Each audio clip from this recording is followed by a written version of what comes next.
Well, now to a News 12 exclusive. Gun violence continues to be a major problem across the city, with shootings making headlines nearly every day. Well, tonight, News 12's Katie Lusso sits down with the NYPD Chief of Department to talk about the numbers and some of the new challenges that they're facing and what the department is doing about it.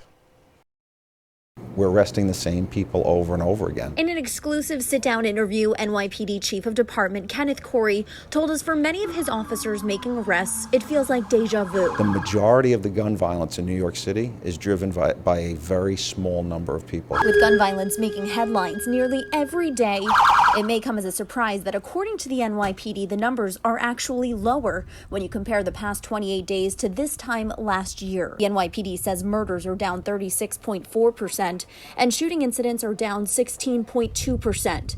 Year to date, both are down about 11%. Shootings and homicides are now at a 3-year low. They are now the lowest that they've been since 2019. But they're not just numbers. Those numbers represent human beings. We've put out a lot of resources on the intervention end, but also on the prevention end. When it comes to intervention, some of it happens here inside the Joint Operations Center, also known as the JOC. Could be anything as simple as a power issue. They also have access to cameras across the city and shot spotter technology. We're not reliant on a 911 caller. Even when no one is hit, the intelligence value is really instrumental in informing how we deploy. And speaking of deploying, he says they deployed 650 additional officers every day this summer. Half were sent into the subways, the other half sent out on foot into areas high in crime. People feel reassured that they see the police there, and they really do a great job at suppressing some of the retaliatory back and forth gang or crew violence. When it comes to prevention, he says they invest a lot in the youth, from helping kids get jobs to programs like Saturday Night Lights. To give kids a safe place to be so they're not hanging out on the street. Speaking of kids, they've now come face to face with new challenges,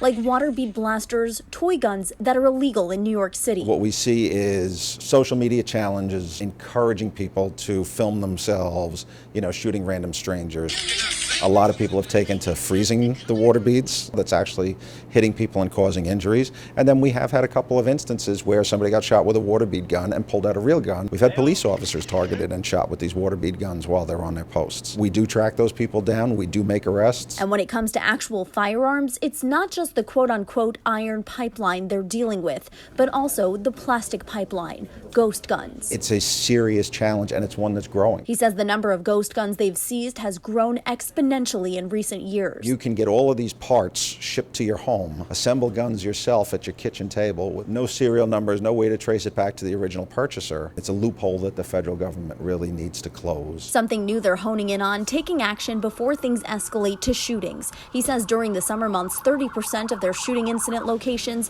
had a prior situation, from 311 calls about loud parties to illegal dice games. We've asked our officers now to step in early to try to diffuse those situations before they escalate. He says his officers are working harder than ever, but now they need backing from the rest of the system. We identified 716 people who are responsible for 30% of the shooting incidents last year. And frustratingly, we see many of them get arrested, released, arrested, released. It's going to take time to get back to where we need to go, but we really need the entire criminal justice system to get on board.